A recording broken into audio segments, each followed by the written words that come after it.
Alright, so that's the shed exterior basically now done. So it's all been cladded up and yeah, extended. So it was 6x8 and now it's 8x10. And the plan with this really is just to have like a mini workshop ready for the winter. As the evenings are starting to get a little bit darker, I can no longer work out on the patio for long. So yeah, the plan is this winter I'll probably be in here working on my projects. So I think for now I'll just show you the inside and how it looks at the moment and what the plan is going to be with it and how I'm going to sort of lay it out and everything. So I'll just grab the camera now. Alright, so I've added some locking mechanisms to this shed, as you've probably seen in the time lapse. So main lock down here and then just the padlock at the top. And then here's the inside. So yeah, as I mentioned, obviously it's not done.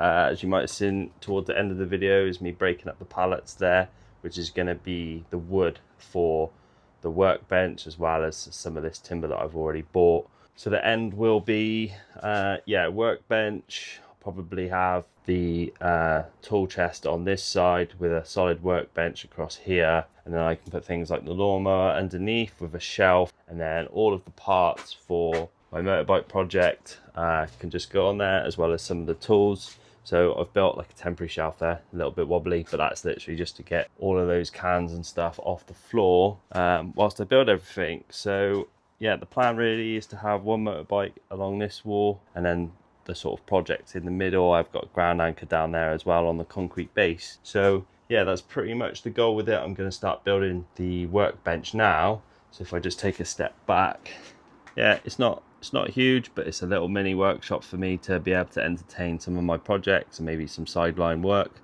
So yeah, here's how it looks now, and then we'll probably just switch to a clip of it being done.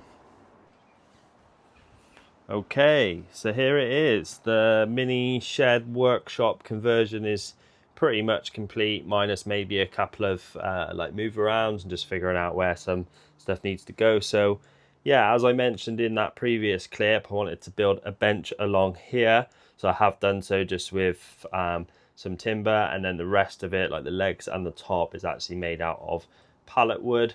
So I was able to basically one length on the pallet, did 2 lengths on this workbench. So I've done the workbench at 500mm deep, which is a little bit shallower than maybe some benches, but obviously limited on space. I've just done it a little bit shallower just to give me some more space.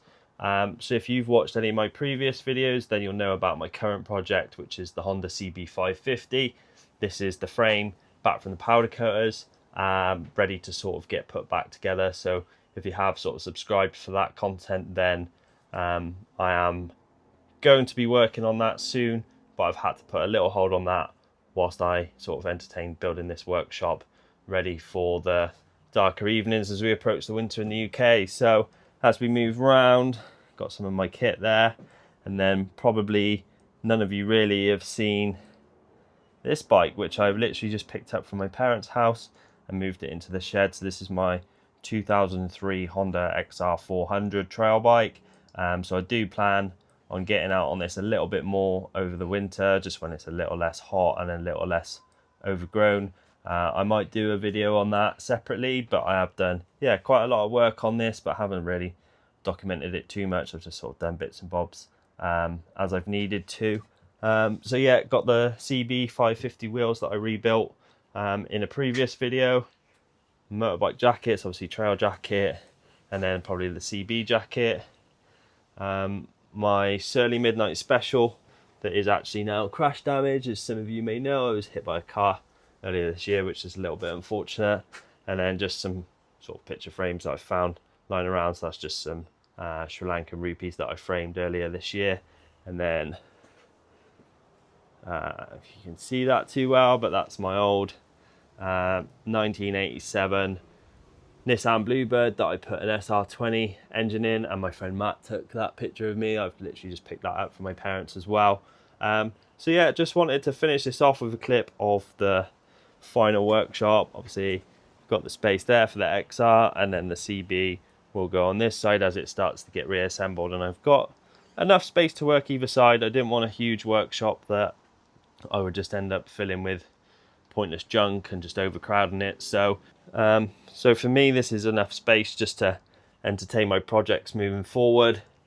And then basically on this side, a couple of car cleaning products here, and then this is actually a helmet that I've recently rediscovered that I painted in 2014, so roughly sort of 11 years ago. My friend gave it to me just to sort of try something out on, so I would quite like to do some more of these. It's quite difficult painting on this sort of curved surface. I did a little bit of gold leaf on here, just with a little bit of sort of pinstriping, but yeah, that was 11 years ago. So yeah, it's pretty cool, just a couple of spray cans and stuff like that. But most importantly, I've now got lights in here and power sockets there, so I can yeah, plug stuff in. So I'm just probably going to switch now to a couple of short clips of the workshop, and then we'll just wrap that up and yeah, go from there.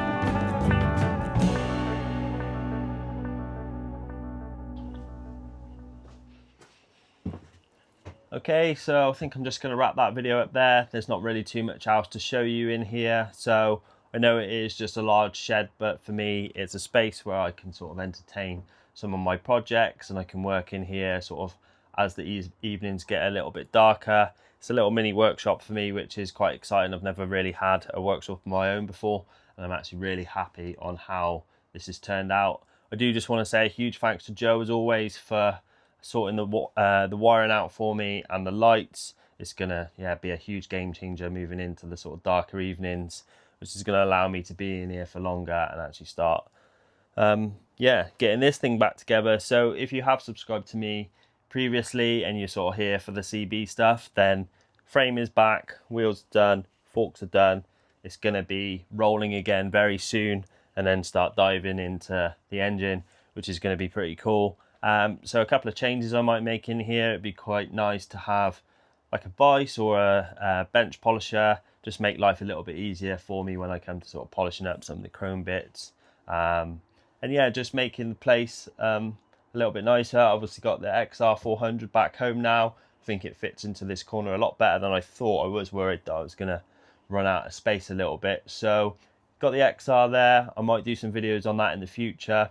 Like I said, a lot of the stuff I've already done on it was way before I started doing videos on YouTube. So maybe I'll do a little bike check on that in the future, or as I start to work on it, I can do some videos. But this is the XR400's first time on YouTube, first time on the channel. So yeah, cool to have that now here, and I'm really looking forward to having the CB come back together and be in this space here. So I hope you like that video. If you haven't already subscribed, or you've just found me through this video and you like things like classic bike restorations and stuff like that, then please do hit the subscribe button. It'd be cool to get a couple more of you on board, and yeah, stick around, see if you like the videos so far.